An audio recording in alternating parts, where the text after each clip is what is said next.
ঘোমটা তুলে দেখতেই আহান থমকে যায়। তার সামনে ছোটখাটো বাচ্চা একটা মেয়ে বসে আছে, যাকে বউরূপে কিছুক্ষণ আগেই সে কবুল বলে বিয়ে করেছে, তবে স্বেচ্ছায় না, বাধ্য হয়ে পরিবারের চাপে পড়ে। কয়েক মুহূর্ত বউ বেশে বসে থাকা মেয়েটাকে আগাগোড়া পরখ করলো আহান। তুরা ভয়ে কাঁপা কাঁপা ঠোঁট কামড়ে চোখ খিচে আসে, কপাল থেকে ঘাম জোরে গলা বেয়ে পড়ে যাচ্ছে। তুমি এখানে কি করছো? পুরুষালী ভরাট কণ্ঠস্বর শুনে হুড়মুড়িয়ে উঠল তোরা।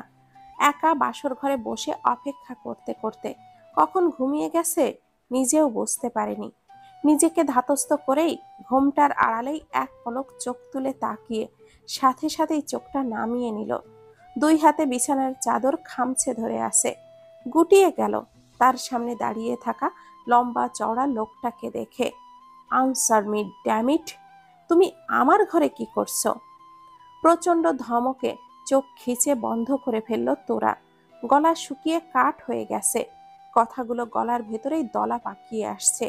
কাপা কাপা কণ্ঠে কিছু বলতে নিলেই ওর সামনে এসে এক টানে ঘোমটাটা উঠিয়ে ফেলে দিল লোকটা। খপ করে তুরার হাতটা ধরে টানতে টানতে ঘর থেকে বের করে আনলো। তোরা এক হাতে ভারী শাড়িটা ধরে রীতিমতো দৌড়াচ্ছে লোকটার সাথে তাল মেলাতে না পেরে। টেনে হিসড়ে সিঁড়ি বেয়ে তোরাকে নিচে নেমে ছিটকে ফেলে দিল বসার ঘরে সবার সামনে। আহান, এ কেমন দুঃসাহসিকতা! ওর সাথে এমন ব্যবহার করার সাহস হয় কি করে? ঠিক যেভাবে তোমরা আমার পারমিশন ছাড়াই ওকে আমার ঘরে রাখার সাহস করেছো। বিয়ে করা বউ ও তোমার তোমার ঘরেই তো থাকবে। হুম, ওকে আমি বিয়ে করিনি, তোমরা জোর করে দিয়েছো। আমায় নিজেদের নামের দোহাই দিয়ে জোর করে বিয়ে দিয়েছো তোমরা। বলেই চেঁচিয়ে পাশে থাকা ফুলদানিটা এক ধাক্কায় ফেলে দিল আহান। রাগে তার চোখ দুটো চকচক করছে। বিকট শব্দে কাচের টুকরো টুকরো হওয়া শব্দে দুই হাতে কান চেপে ধরে তোরা। চোখ দিয়ে অনবরত পানি ঝরছে। এমনটা তো হওয়ারই ছিল, সে জানতো এমন কিছুই হবে, তবুও নিজেকে সামলে রাখতে পারছে না কিছুতেই। আহান, তুমি এবার সীমা লঙ্ঘন করছো, ধমকে বললেন আহানের বাবা ইনসাফ মাহবুব। সীমা তো তোমরা অনেক আগেই লঙ্ঘন করে ফেলেছো আমার ইচ্ছার বিরুদ্ধে এই বিয়েটা দিয়ে, তাও নিতান্তই একটা বাচ্চা মেয়ের সাথে। আহানের কথায় নিজেকে কিছুটা শান্ত করে গম্ভীরভাবে বললেন ইনসাফ মাহবুব, যা হবার হয়ে গেছে, তাতে আর কারোর কোনো হাত নেই। সত্য এটাই যে তুমি সকলকে সাক্ষী রেখে কবুল বলে তুরাকে বিয়ে করেছ। তুমি ওর স্বামী আর ও তোমার স্ত্রী। মানি না আমি, না আমি এই বিয়ে মানি, না ওকে আমি আমার স্ত্রী মানি। আমার উপরে প্রেশার ক্রিয়েট করো না, যার ফল ভালো হবে না। বলেই ভরা ড্রয়িং রুমটাকে থমথমে বানিয়ে চলে গেল আহান। একবারও ফিরেও তাকালো না, দেখলো না তার চলে যাবার পানে কারোর চাতক পাখির মতো তাকিয়ে থাকা অশ্রুপূর্ণ ছলছল দৃষ্টি। চোখ নামিয়ে নিতেই টপ টপ করে অশ্রুবিন্দু ঝরে পড়ল সারা কপল জুড়ে।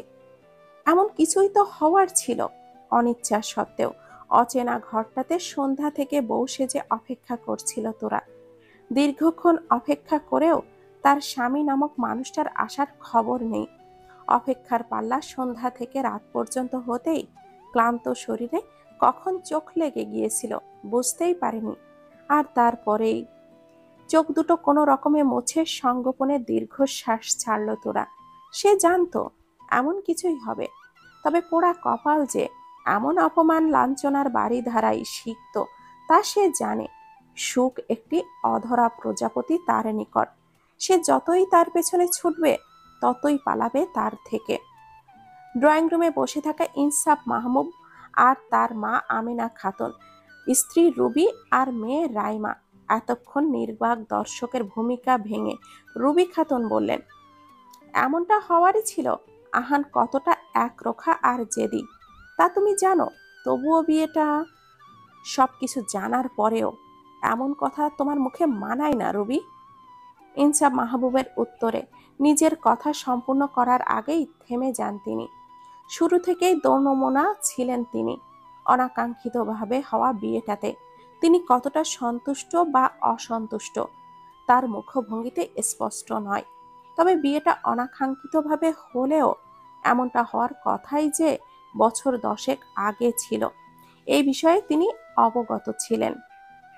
গিয়েছিল বিয়ের নিমন্ত্রণে, সেখানে গিয়ে নিজের ছেলেরই বিয়ে হয়ে যাবে এমনটা কল্পনাও করেননি তিনি।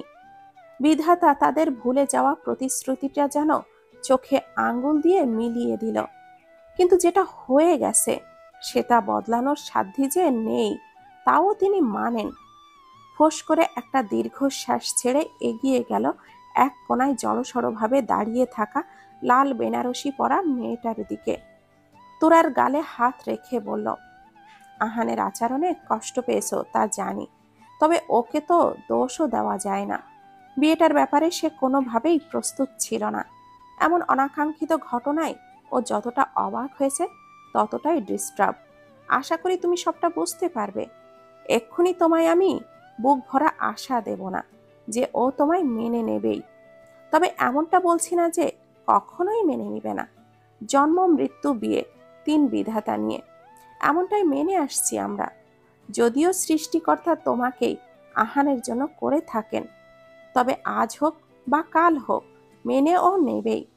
কতটুকু আশ্বাস দিতে পারবো জানি না, তবে তোমার পরিবার হয়ে পাশে থাকব। বলেই নিজ তালার বাঁ দিকের ঘরটার দিকে চলে গেলেন।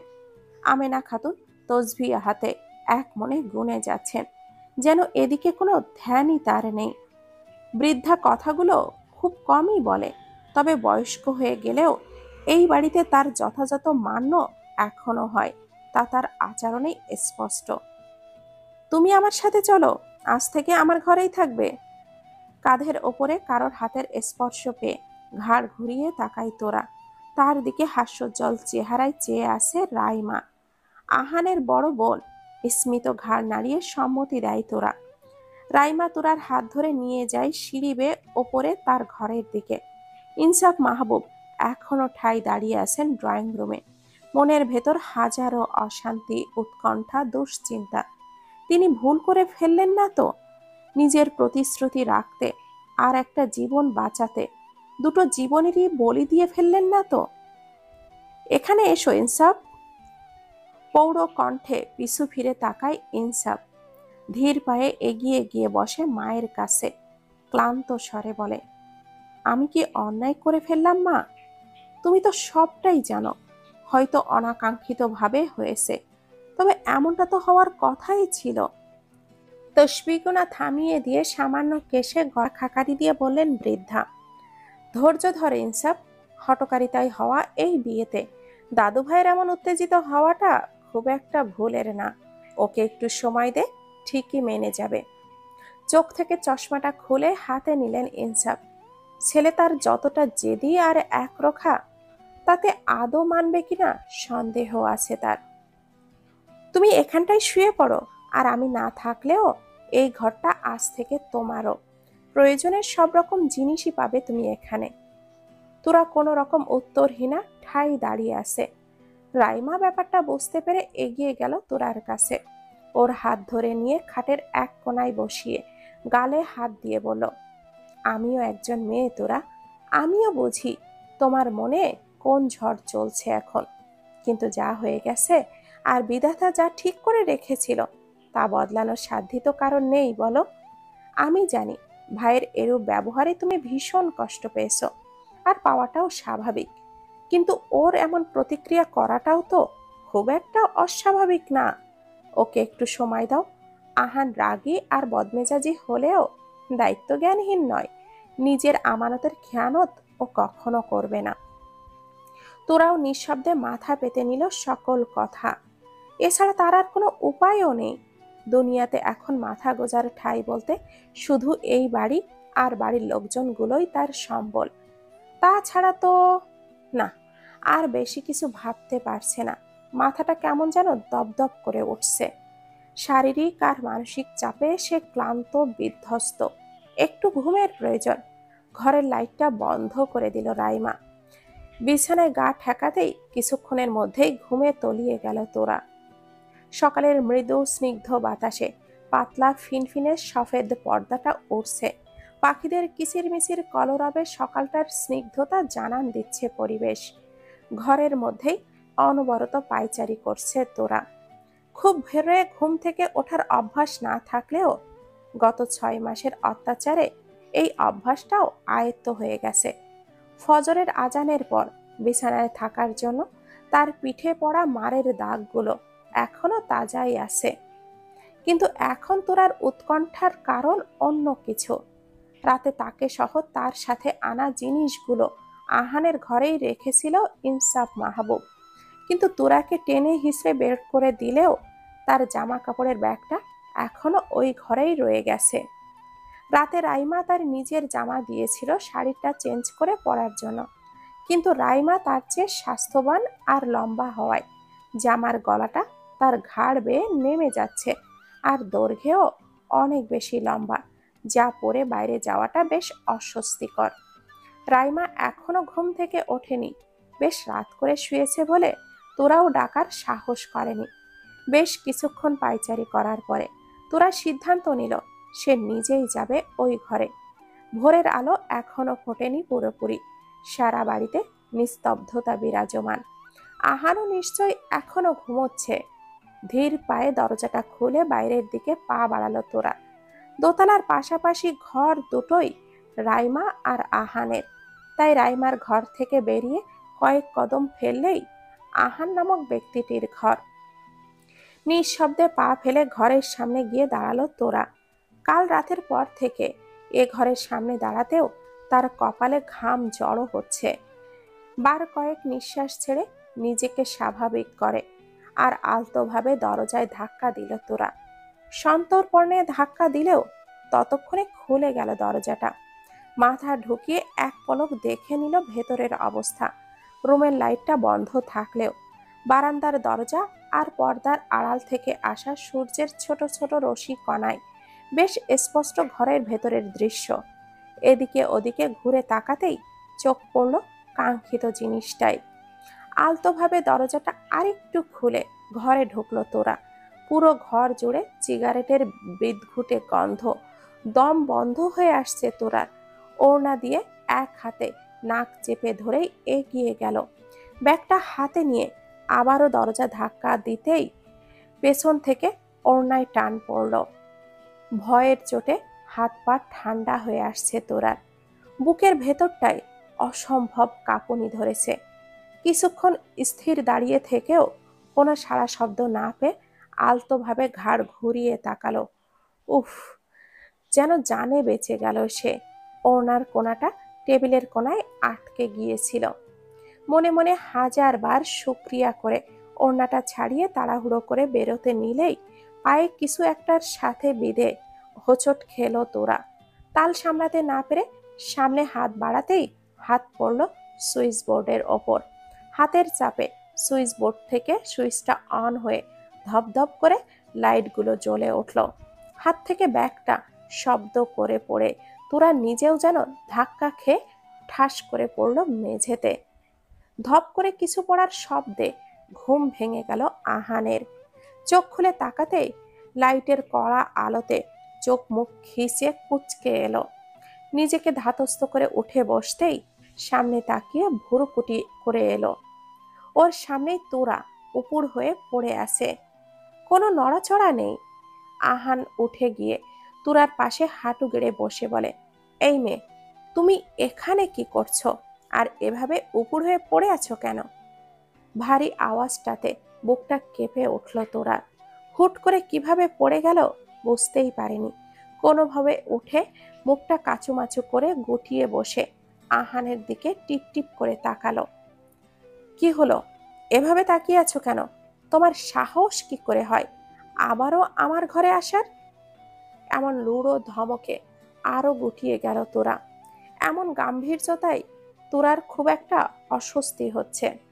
তোরার এমন চুপ করে থাকায় আহানের রাগ তরতর করে বেড়ে গেল।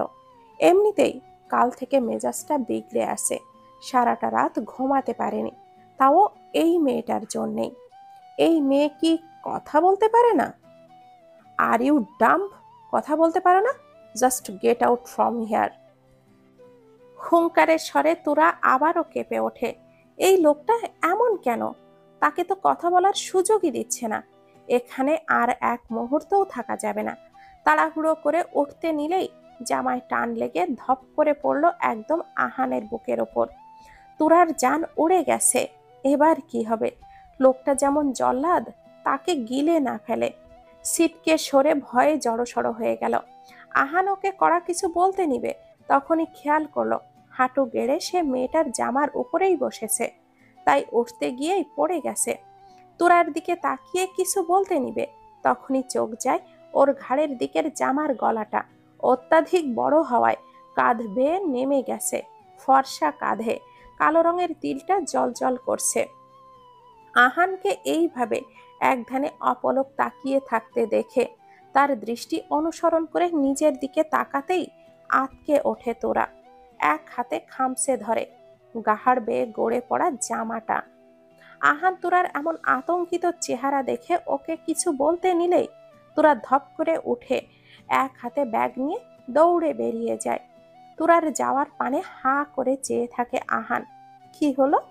শিট, আমি কেন তাকাতে গেলাম ওভাবে? পাগল হয়ে যাচ্ছি আমি। ডিসগাস্টিং। বলেই তোয়ালেটা হাতে নিয়ে গটগট করে হাঁটা ধরলো ওয়াশরুমের দিকে।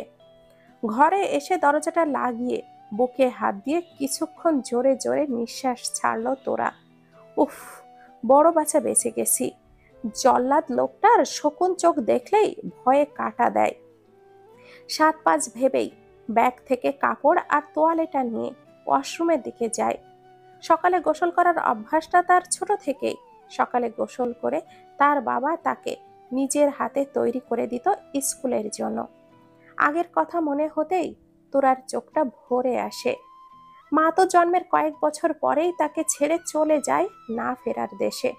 তারপর থেকে তার কাছে পুরো পরিবারটাই শুধু তার বাবা। ছোট থেকে তার বাবা কখনো মায়ের অভাব বুঝতে দেয়নি। মাথায় তুলে রেখেছে একমাত্র সন্তান তোরাকে। 1 বছর আগে গাড়ি অ্যাক্সিডেন্টে তার বাবা নামক ছায়াটাও মাথা থেকে সরে যায়। আপন বলতে এক চাচা আর ফুপুই ছিল। তোরার ফুপু লন্ডনে থাকে পরিবার সমেত। ভাইয়ের মৃত্যুর পর তোরাকে আর এখানে রাখতে চায়নি, নিজের সাথে নিয়ে যেতে চেয়েছিল, কিন্তু তোরাই যায়নি। এই বাড়িটা জুড়ে তার আর তার বাবার স্মৃতি। এগুলো ছেড়ে যাওয়ার মতো পাষাণ সে হতে পারেনি। খুব সচ্ছলতায় তার জীবন কাটলেও বাবার মৃত্যুর মাস 2 পর তা হয়ে ওঠে দুর্বিষহ। যেই চাচার ভরসায় থেকে গেল এখানে, সেই চাচা তাকে মোটামুটি ভালোবাসলেও সে ছিল চাচির 2 চোখের বিষ। বাড়ির সব রকম কাজ করানো, কড়া কথা শোনানো, আর কোনো ভুল হলে অমানবিক অত্যাচারে ভরে গিয়েছিল ছোট্ট তোরার জীবন। 1 বছর কষ্ট করে পড়াশোনা করলেও তারপরে আর তা ভাগ্যে জোটেনি। এইচএসসিতে গোল্ডেন পাওয়া সত্ত্বেও তার আর ভার্সিটিতে ভর্তি হওয়া হয়নি। পরীক্ষার কয়েকদিনের মাথায় চাচি কোথা থেকে এক ছেলে জোগাড় করে আনে তোরার সাথে বিয়ে দেওয়ার জন্য। লোকটাকে দেখেই তোরার গাটা গুলিয়ে এসেছিল। কেমন বিশ্রী চাহনি আর অশ্লীল কথাবার্তা বলেছিল তাকে দেখতে এসেই। একদিনে দেখায় তোরা তার চাচিকে হাজারো মিনতি করে বলেছিল যাতে বিয়েটা না দেয়, তবুও তার পাষাণ মন গলেনি। কিন্তু উপরওয়ালা হয়তো তোরার কথাটা রেখেছে। বিয়ের দিনই হঠাৎই পুলিশ এসে তার সাথে সেই লোকটাকে ধরে নিয়ে যায় মারপিট, মেয়েবাজি আর জুয়া খেলার দায়ে। তোরা যেন হাঁপ ছেড়ে বেঁচেছিল। কিন্তু বিয়েতে আসা লোকের ভিড়ের মাঝে হঠাৎই একজন বলে ওঠে, বিয়ে হবে, আর এখনই হবে। ইনসাফ আঙ্কেল। লোকটাকে সে বছরখানেক আগে দেখেছিল বাবার মৃত্যুর সময়। বাবার খুব কাছের বন্ধু ছিল, কিন্তু তারপরে আর কখনো দেখা হয়নি। উনি এক প্রকার বাধ্য করেন তার ছেলেকে এই বিয়েটা করতে। চাচিও তোরাকে ঘাট থেকে নামাতে রাজি হয়ে যায় এক কথায়। আর তারপর থেকেই তো ভারী একটা দীর্ঘশ্বাস বেরিয়ে আসে তোরার ভেতর থেকে। এক অনাকাঙ্ক্ষিত ভরসাহীন ভবিষ্যতের দিকে এগিয়ে যাচ্ছে সে। আগে কি আছে তা জানা নেই। গোসল সেরে বেরিয়ে এসে দেখে বিছানা ফাঁকা। তার মানে রাইমা আপু উঠে গেছে। কিন্তু সে এখন কি করবে? নিচে যাবে? যদি আবারও ওই লোকটার সাথে দেখা হয়। চুপ করে বসে পড়লো খাটের ওপর। না, সে কিছুতেই যাবে না বাইরে, যতক্ষণ না ওই লোক বাড়ি থেকে বের হবে। কিন্তু তুরার এই ভাবনাটা হয়তো উপরওয়ালার পছন্দ হলো না। সেই মুহূর্তেই আগমন ঘটল রাইমার। তুরা, হয়ে গেছে তোমার? মেয়েলি কণ্ঠস্বর শুনে পাশে তাকিয়ে হালকা হাসলো তোরা। রাইমা এগিয়ে এসে বলল, তুমি অসমে দেখেই আমি নিচে গিয়েছিলাম। এখন চলো তো, বাবা তোমায় ডাকছেন নিচে। বলেই তোরার হাত ধরে ঘরের বাইরে নিয়ে আসলো। তোরা মুখে কিছু না বললেও কাচুমাচু মুখে এদিকে ওদিকে তাকাচ্ছে। যদি আবারও লোকটার সামনে পড়তে হয়। নিচে ডাইনিং এ আসলেই তাকে দেখে ইনসাফ মাহবুব গালটা প্রসারিত করে হেসে বলল, তোরা এইদিকে আয় মা, বস। এই লোকটার কথাই যেন বাবার মতো স্নেহ পায় তোরা। ভীষণ ভাল লাগে। বাবার পরে এত যত্ন করে কেউ ভাবেনি তোরার কথা। তোরা বাধ্য মেয়ের মতো ইনসাফ মাহবুবের সাথে কথা অনুযায়ী তার পাশের চেয়ারটাতে বসে। ইনসাফ মাহবুব তোরার প্লেটে রুটি তুলে দিয়ে বলে, আমি কি তোকে ভার্সিটিতে ভর্তি করিয়ে দিব, পড়বি? এহেন কথা শুনে তোরা কিছুক্ষণ থ হয়ে রইল। আনন্দে আত্মহারা হয়ে বেশ জোরেই বলল, সত্যি বলছেন আঙ্কেল? হ্যাঁ বলছি, কিন্তু একটা শর্তে। শর্তের কথা শুনে মুখটা চুপসে গেল তোরার। মিনমিনিয়ে বলল, কি শর্ত? আহান আর রাইমার মতো তোকেও আমায় বাবা বলতে হবে। এহেন কথা সে শুনবে আশাও করেনি তোরা। নিজের অজান্তেই এক ফোঁটা জল গড়িয়ে পড়ল তোরার গাল বেয়ে। তার বাবা মারা যাওয়ার পর আর কখনো বাবা ডাকার সৌভাগ্য হয়নি। নিজের আপন চাচাও তাকে এইভাবে বলেনি কখনো। তোরার এমন মলিন মুখটা দেখে ইনসাফ তোরার মাথায় হাত রেখে বলেন, মারে, আমি জানি তোর মনের অবস্থাটা। হয়তো তোর বাবার মতো বেস্ট বাবা হতে পারবো না, কিন্তু বেটার বাবা হওয়ার চেষ্টা করব। কিন্তু তোরার এক গাল হেসে মাথা নাড়িয়ে সম্মতি জানায়। খাওয়ার মাঝেই সিঁড়ির দিকে চোখ যেতেই খাবার আটকে যায় গলায়। খুক খুক করে কেশে এক গ্লাস পানি শেষ করে সামনে তাকায় তোরা। লম্বা চওড়া লোকটা একটা কালো জিন্স আর নেভি ব্লু শার্ট পরে হাত গোটাতে গোটাতে নামছে সিঁড়ি দিয়ে। তোরা আহানকে দেখে খাওয়াটা বন্ধ করে চুপচাপ নিচের দিকে তাকিয়ে আছে। আহান নিঃশব্দে এসে বসে চেয়ারটায়, পাউরুটি জ্যাম লাগিয়ে এক কামড় দিতেই তার বাবা প্রশ্ন করলো, কোথায় যাচ্ছ? যেখানে যাই, ভার্সিটিতে। দায়সারাভাবে উত্তর দিল আহান। ইনসাফ মাহবুব গলা খাকারি দিয়ে বলল, তোরাকেও নিয়ে যাও? হোয়াট? এই মেয়েকে আমি কেন নেব আমার সাথে, তাও আবার? ওকে তোমার ভার্সিটিতেই ভর্তি করিয়ে দেব। তাই? ইম্পসিবল। এই মেয়েকে আমি কিছুতেই আমার ভার্সিটিতে ভর্তি করব না। কেন? ওকে নিয়ে কি সমস্যা তোমার? ওকে তোমার মাথায় চড়ে থাকবে? লাগবে না তোমাকে, আমি ভর্তি করিয়ে দেব ওকে। বলেই চেয়ার ছেড়ে উঠে চলে গেলেন ইনসাফ মাহবুব। আহান চোয়ালটা শক্ত করে বসে আছে। সব দোষ এই মেয়েটার। এই মেয়েটার জন্যেই তার বাবার সাথে এরকম ভুল বোঝাবুঝি হয়েছে। অগ্নি শর্মা হয়ে তুরার দিকে তাকালো আহান। আহানের এমন চাহনি দেখে তুরার শুকনো ঢোক গিলল। সামনের গ্লাসটা হাতে নিয়ে ঢকঢক করে পানি খেয়ে চেয়ার ছেড়ে দৌড় দিল। এখানে আর এক মুহূর্ত নয়।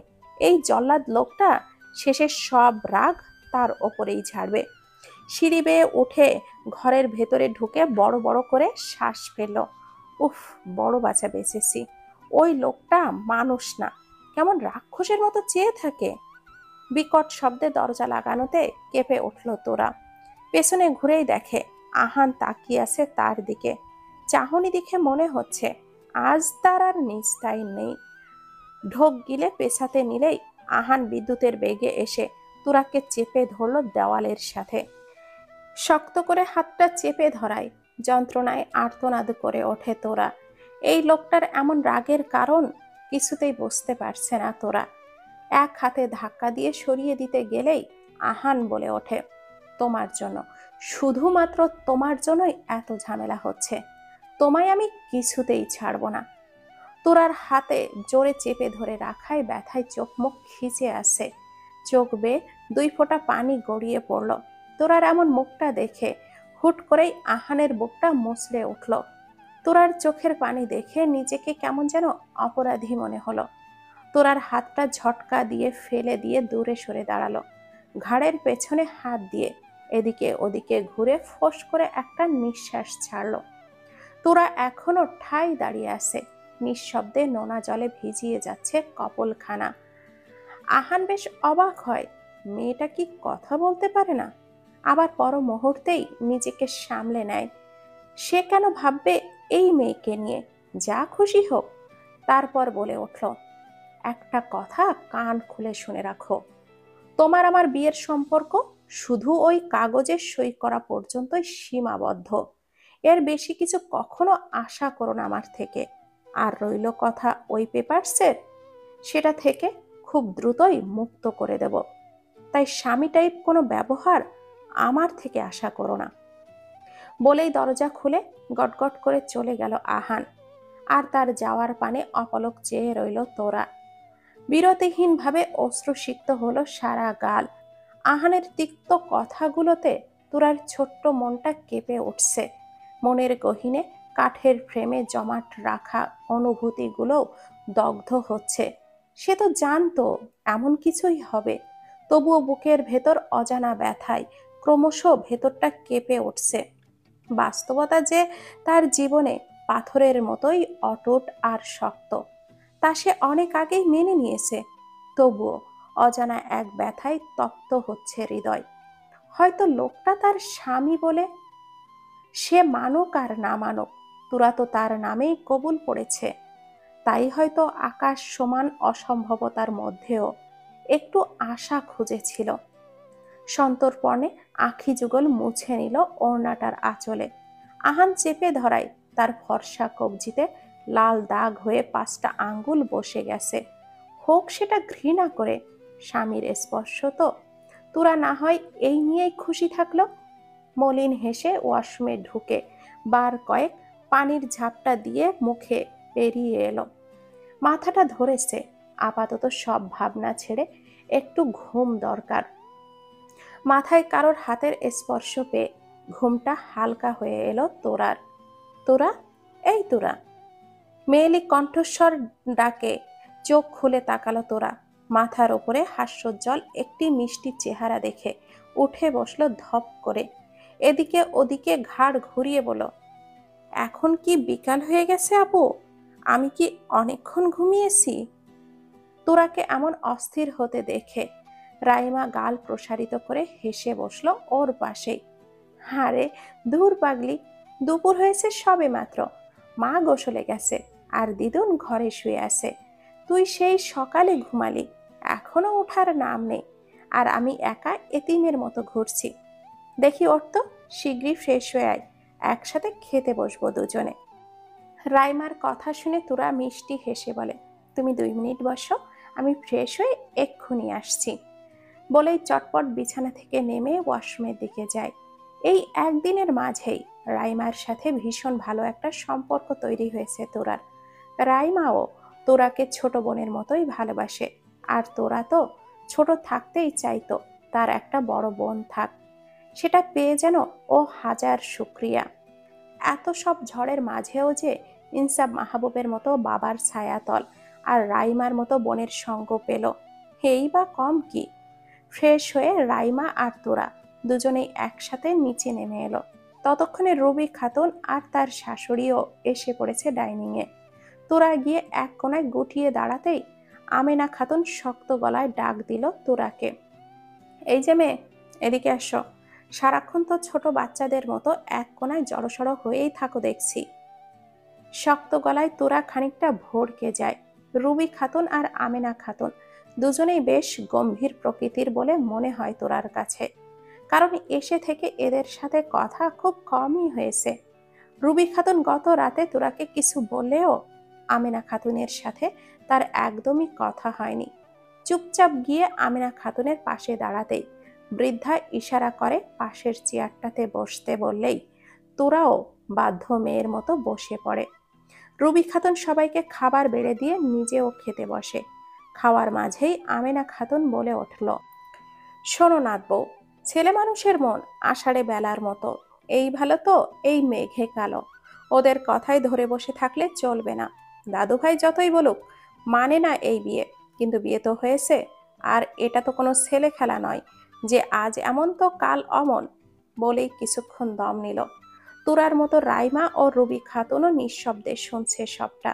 খানিকটা থেমে আবারও বলল আমেনা খাতুন, দাদুভাই ছোট থেকেই একটু রকচটা আর জেদি। ওর উপর জোর করলে ও আরো বেশি বেঁকে বসে, কিন্তু মন থেকে একেবারে খাঁটি সোনা আমার দাদুভাই। বাইরে যতই শক্ত হোক, ভেতরে তার চেয়েও নরম। এমন হঠকারিতায় হওয়া বিয়েতে রাগ দেখালেও একদিন ঠিকই মানবে। আর তার জন্য তোমাকেই সবটা করতে হবে। আমেনা খাতুনের কথায় তোরা থমকে যায়। খাবার গলায় আটকে হেঁচকি উঠে গেছে।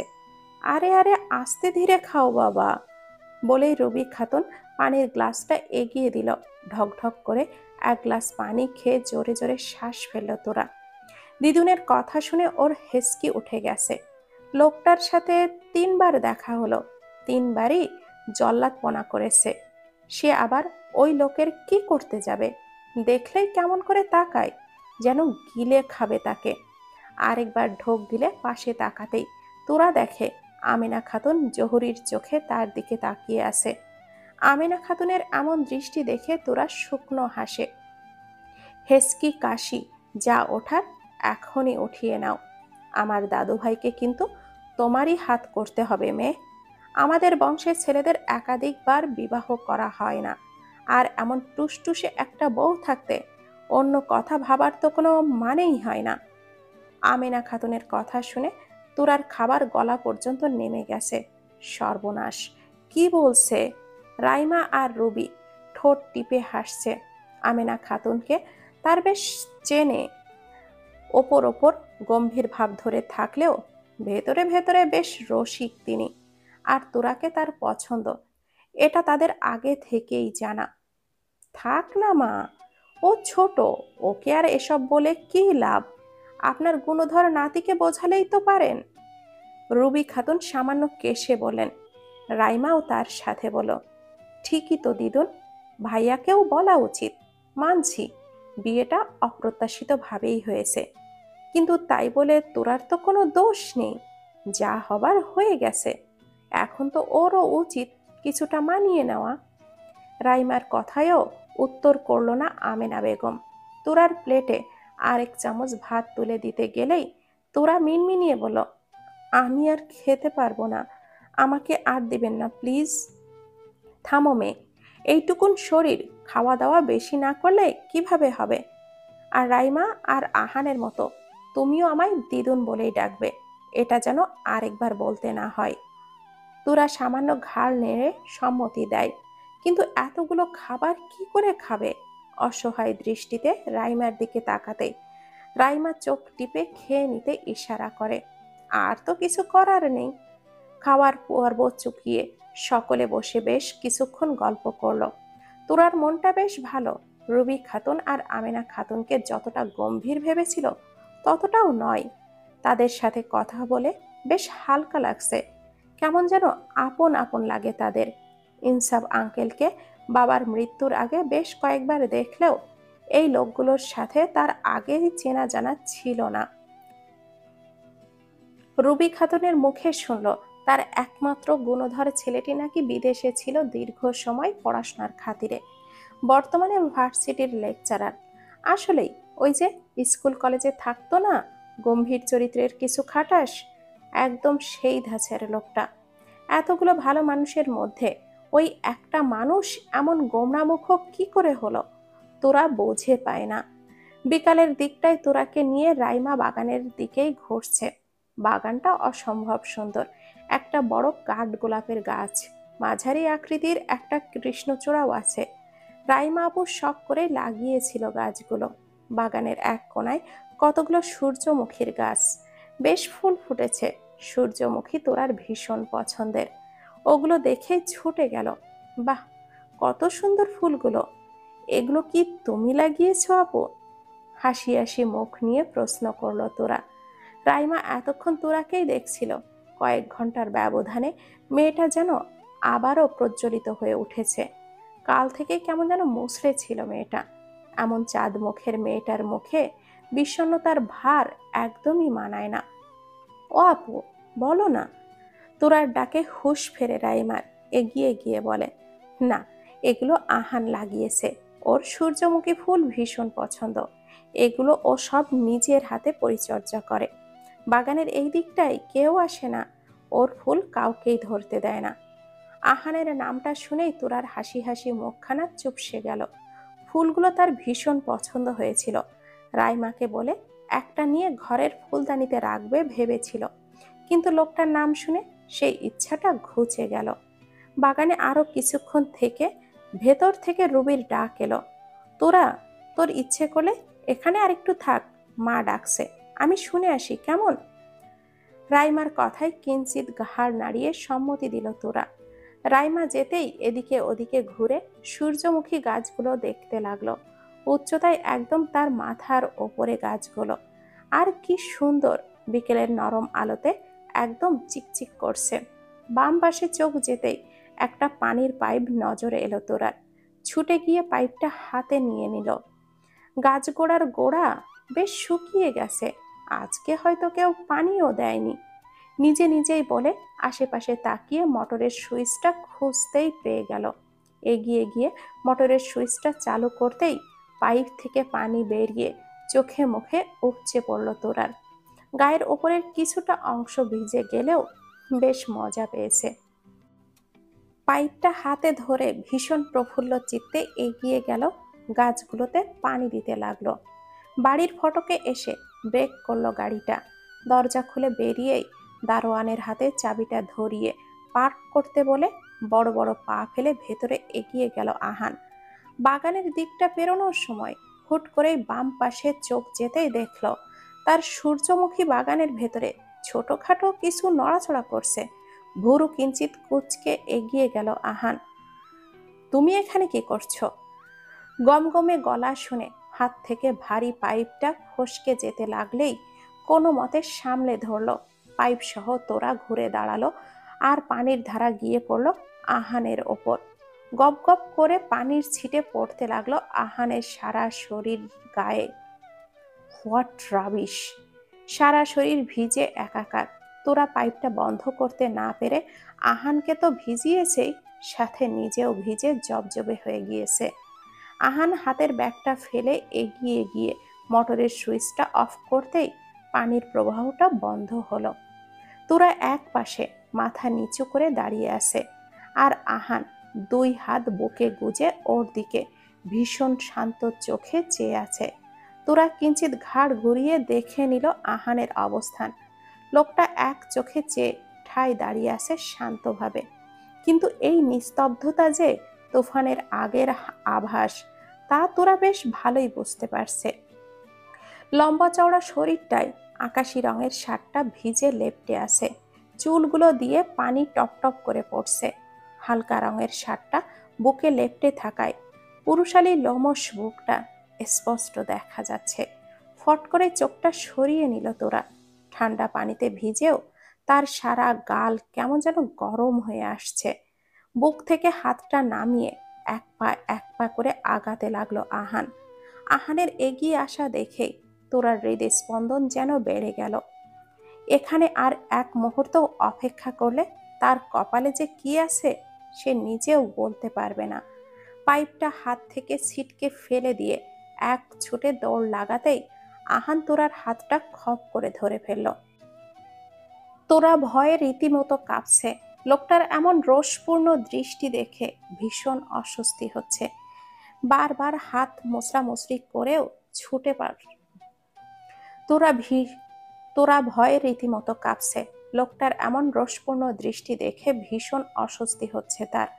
বারবার হাতটা মোছড়ামুছড়ি করেও ছোটাতে পারছে না লোহার মতো শক্ত হাতের বাঁধন। আহান, কি হয়েছে? তুই এভাবে দাঁড়িয়ে আছিস কেন? রাইমার ডাকটা শুনে ঘাড় ঘুরিয়ে তাকায় আহান। আহান সামনে দাঁড়িয়ে থাকায় তোরাকে এতক্ষণ নজরে আসেনি রাইমার। সে ঘুরে দাঁড়াতেই তোরা আর আহানকে এভাবে দেখে ভুরু যুগল কুচকে আসে রাইমার। এগিয়ে এসে বলে, এ কি, তোরা দুজনেই ভিজেছিস কি করে? তারপর এদিকে ওদিকে তাকিয়ে আবার বলল, বৃষ্টি তো হয়নি, তাহলে তোরা দুটিতে এমন জবজবে হলি কি করে? সেটা এই মেয়েটাকে জিজ্ঞাসা করো। ওকে কে বলেছে বাগানে পানি দিতে? যেটা পারে না সেটা করতে যায় কেন? নিজে তো ভিজেছেই, আমাকেও ভিজিয়েছে। ওর সাহস কি করে হলো আমার বাগানে ঢোকার? দাঁতে দাঁত খিসে বলল আহান।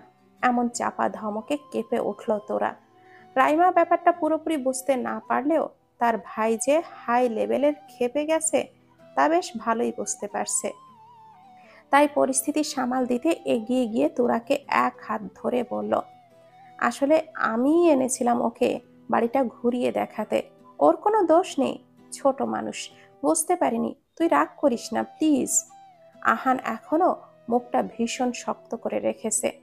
আহানের এমন মুখভঙ্গি দেখে তোরার সাহস হয়নি আবারও চোখ তুলে তাকানোর।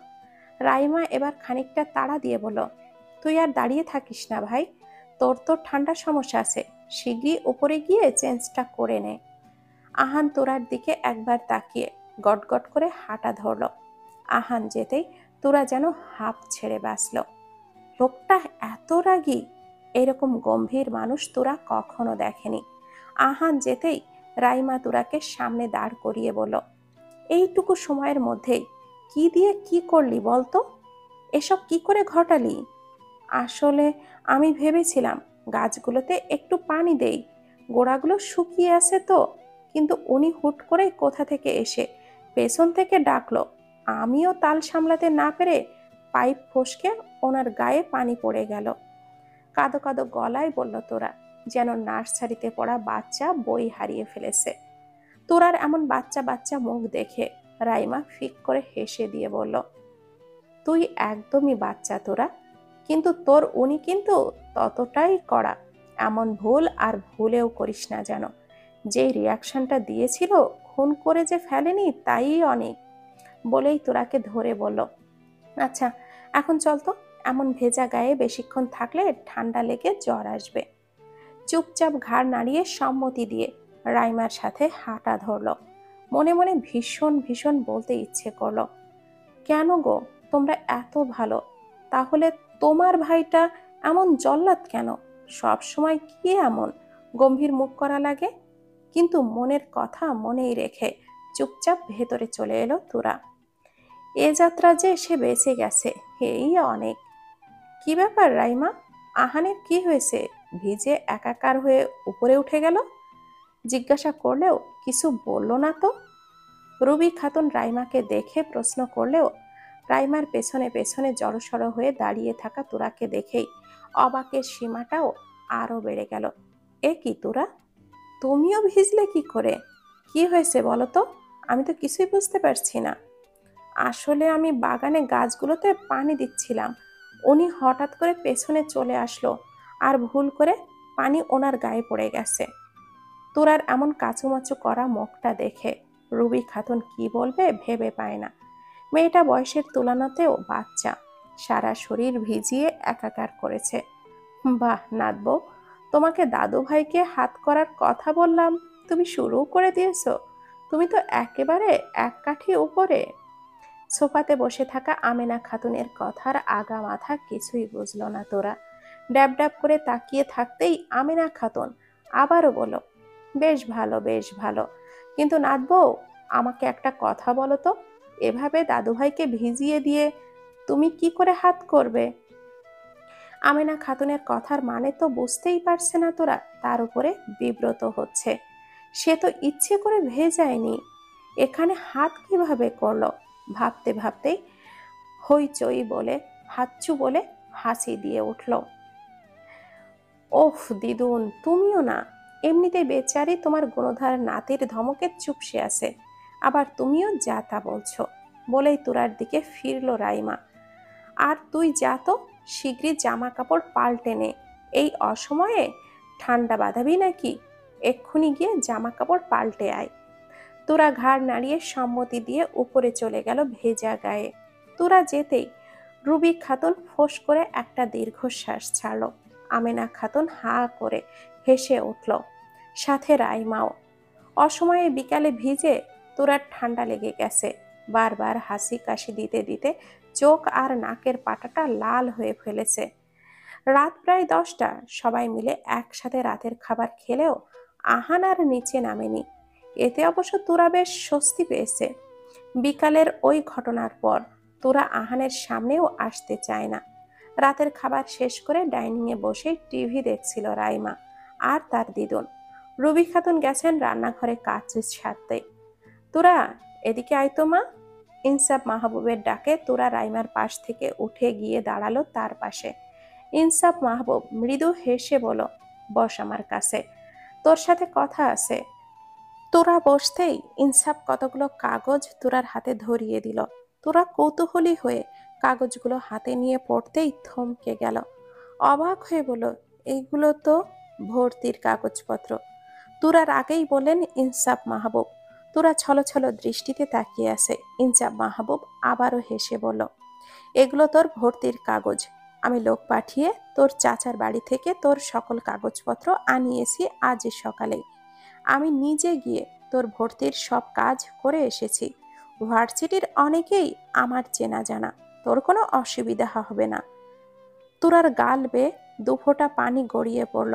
বাবা মারা যাওয়ার পর লেখাপড়া তার কাছে দুঃস্বপ্নের মতো হয়ে গিয়েছিল। কখনো ভাবেনি তার স্বপ্নের পড়াশোনাকে আবারও শুরু করতে পারবে। কৃতজ্ঞতায় ভেতরটা ভরে এলো তোরার। ইনসাফ তোরার মাথায় হাত রেখে বলল, তুই খুশি তো মা? আবেগে আপ্লুত হয়ে জড়িয়ে ধরে কেঁদে দিল তোরা। ইনসাফ মাহবুব বাবার আদরে মাথায় হাত বুলিয়ে বলল, দূর পাগলি, কাঁদে না। আমি তো বাবা তোর। তোর বাবা থাকতে তোর পড়াশোনা বন্ধ থাকবে এটা ভাবলি কি করে? রাইমা আর আমেনা খাতুনও বেশ খুশি হয়েছে এই খবরটা শুনে।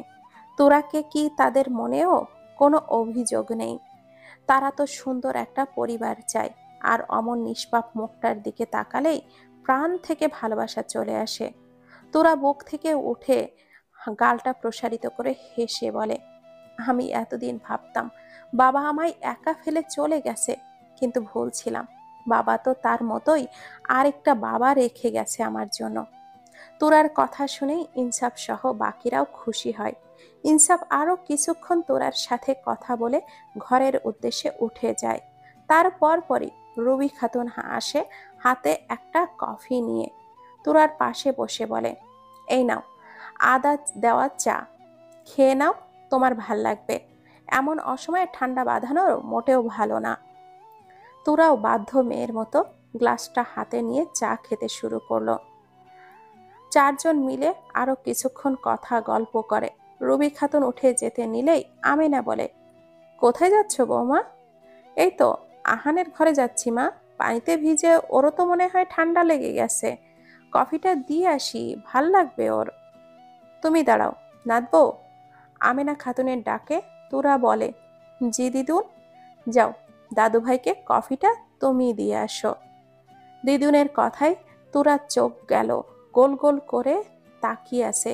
কি, সে যাবে কিনা এই জল্লাদ লোকটার ঘরে? তখন না হয় রাইমা আপু এসে বাঁচিয়ে দিয়েছে, এবার হাতের কাছে পেলে একেবারে কিমা বানিয়ে ফেলবে। এত ভাবার কি আছে? তোমার স্বামীর প্রতি একটা দায়িত্ব আছে তো নাকি? এখন তো তোমাকেও বুঝে নিতে হবে সবটা। কিন্তু দিদুন, কোনো কিন্তু নয়। যাও এক্ষুনি কফিটা নিয়ে দাদু ভাইকে দিয়ে আসো। মিনমিনিয়ে বলতে নিলেও আমিনা খাতুনের কথার আর প্রতি উত্তর করার সাহস হয় না তোরার। অগত্যা কফিটা নিয়ে ওই আসতে হলো উপরে। আল্লাহর নাম জপতে জপতে উপরে এসে দাঁড়ালো আহানের ঘরের সামনে। বুকের ভেতরে দ্রিম দ্রিম শব্দ শুনতে পাচ্ছে, যেন নিজে স্বেচ্ছায় বলি হতে যাচ্ছে জল্লাদের ঘরে।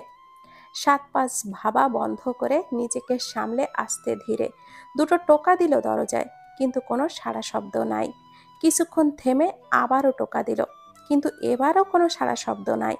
এবার আস্তে করে দরজাটা ধাক্কা দিতেই ফাঁক হয়ে গেল। দরজার ফাঁকে মাথা ঢুকিয়ে এদিকে ওদিকে তাকিয়ে দেখল ঘরটা পুরো ফাঁকা। ওয়াশরুম থেকে পানি পড়ার শব্দ আসছে। তার মানে লোকটা নিশ্চয়ই ওয়াশরুমের ভিতরে। যাক, বাঁচা গেল। সে ফট করে কাপটা রেখেই চলে আসবে। তোরা বেশ খুশি হয়ে ভেতরে ঢুকে কফির মগটা রেখে বের হতে নিল, কিন্তু ভাগ্য হয়তো অন্য কিছুই চেয়েছে। বের হতে গেলে তার ওড়নায় লেগে টেবিলের ওপরে রাখা কতগুলো কাগজ নিচে পড়ে এলোমেলো হয়ে গেল। তোরা এই কাজে বেশ ঘাবড়ে যায়। এখন কি হবে? লোকটা যদি এসে পড়ে? তুরার ভাবনাকে সত্যি করে খট করেই দরজাটা খোলার শব্দ হলো। দরজা খুলে বের হতেই তুরাকে দেখে আহান চোখ কচকে নেয়। এই মেয়ে তার ঘরে কেন? তার মুখটা এমন আসামিদের মতো করে রেখেছেই বা কেন? তোরাকে এমন আতঙ্কিত চেহারায় দেখে আহান ভাবে নিশ্চয় কিছু একটা ঘাবলা করেছে মেয়েটা। ওর দিকে তাকিয়ে এগিয়ে এলো। You again? কেন এসেছো এই ঘরে? তোরা রীতিমতো ঘামছে আর হাতের আঙ্গুলে ওড়না পেঁচাচ্ছে। আহান আরো কাছে আসলেই নজরে আসে ফ্লোরে ছড়িয়ে ছিটিয়ে থাকা তার প্রয়োজনীয় কাগজগুলো। এগুলো পড়লো কি করে? তুমি ফেলেছো নিশ্চয়? বলেই ছুটে গিয়ে কাগজগুলো তুলতে লাগে। তখন তার সাথে থাকা হাত ব্যাগ আর তার ভেতরে থাকা কাগজগুলো ভিজে গিয়েছিল। ঘরে এসেই ওগুলো বের করে রেখেছে শুকনোর জন্য। আর কাগজগুলো অত্যন্ত গুরুত্বপূর্ণ।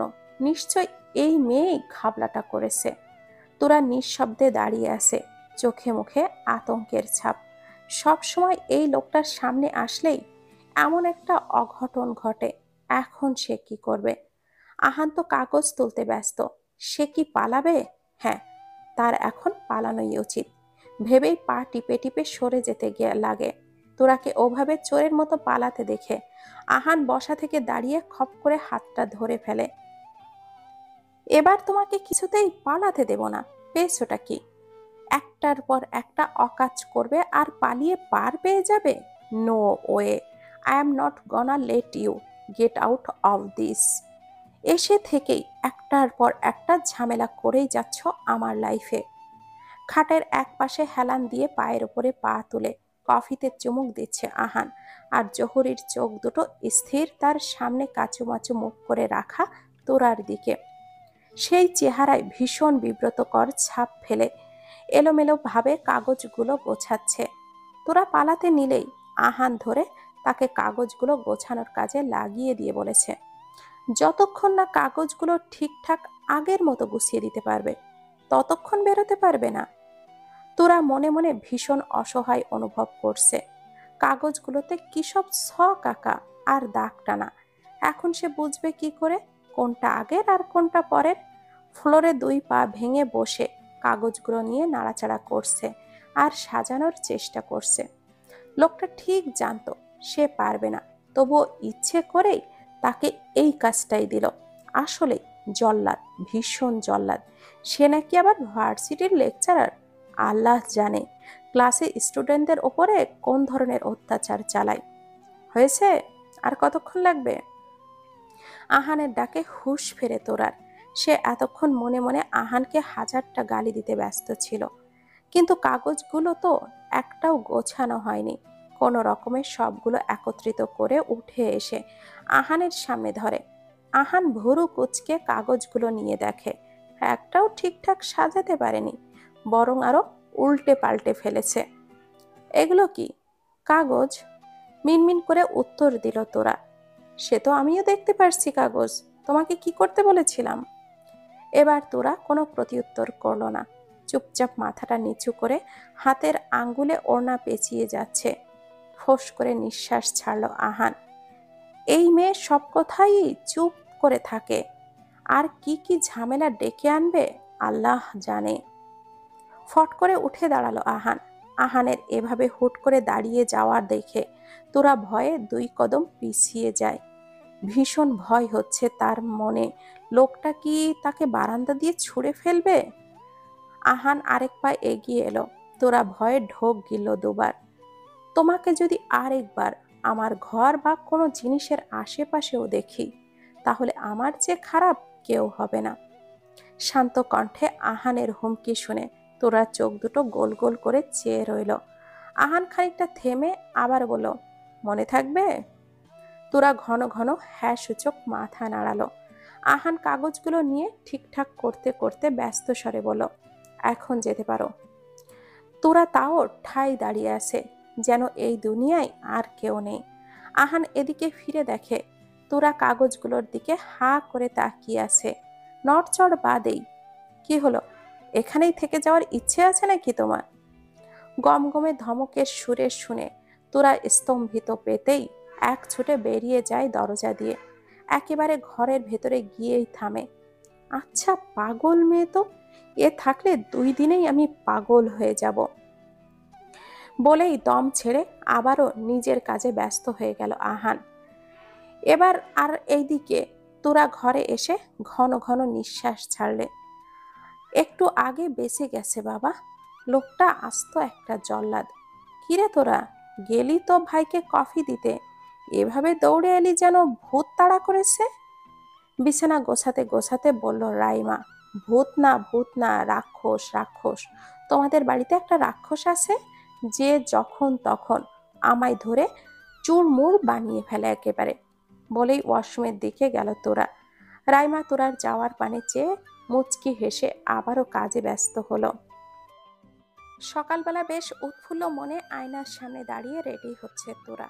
হালকা মিষ্টি কালারের একটা চুড়িদার পরেছে, লাল সাদা রঙের মিশ্রণে গলার ওড়নাটা পেঁচিয়ে একপাশে ঝুলিয়ে নিল। আজ তার ভার্সিটির প্রথম দিন। সেই ছোটবেলার মতো আনন্দ হচ্ছে তোরার।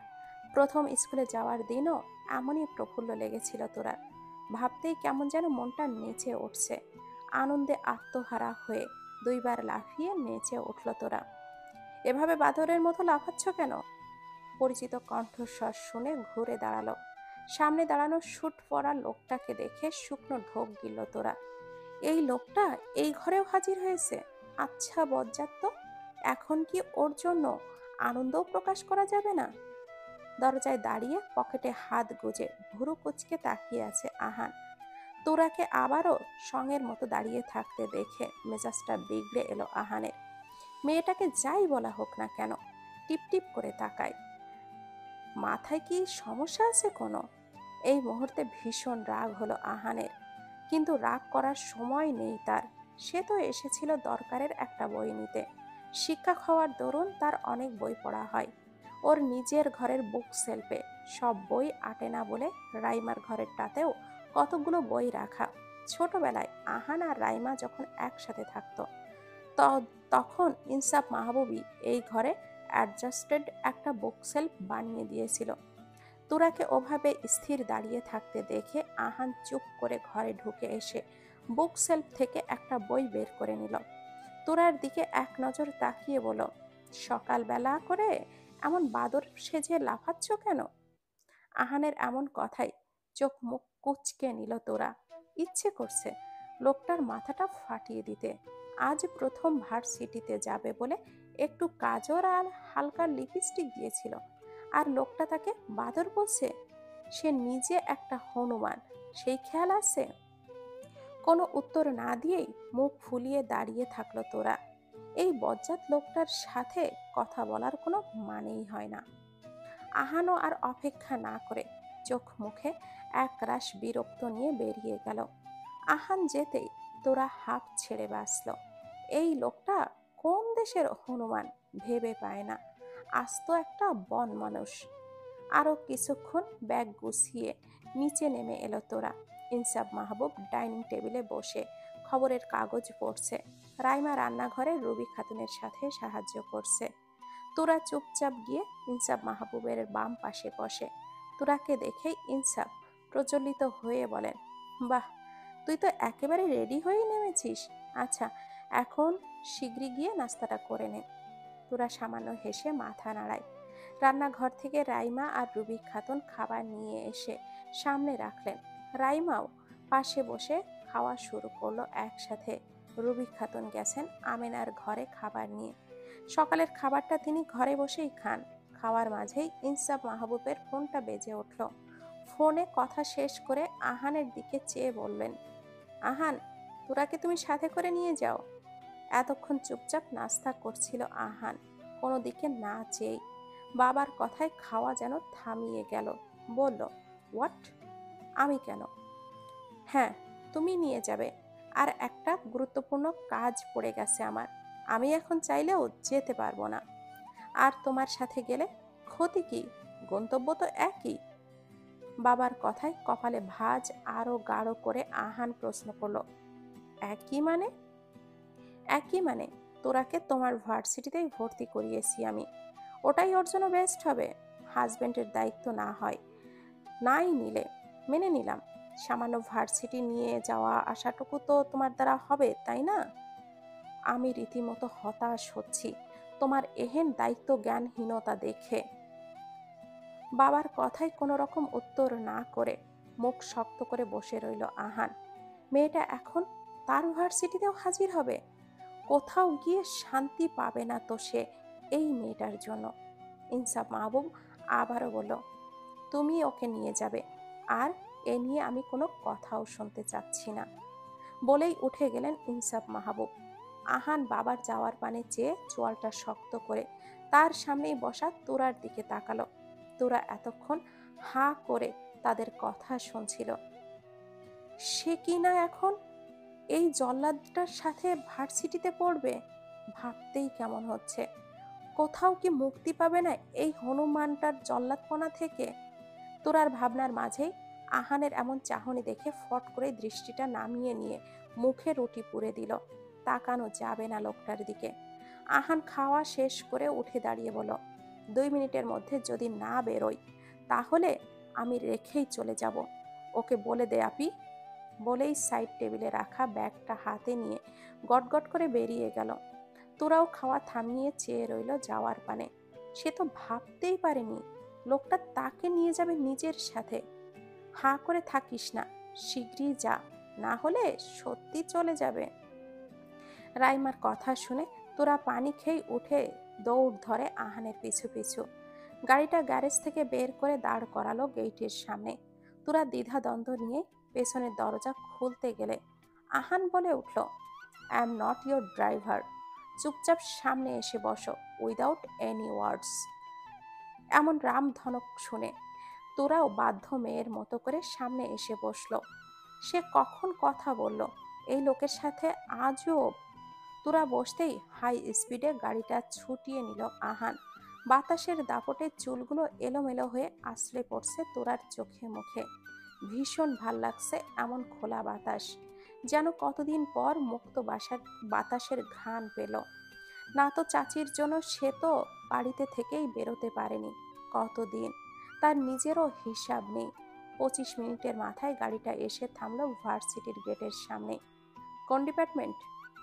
আহানের প্রশ্নের বাইরের দিকে ঘাড় ঘুরিয়ে তোরা তাকায়।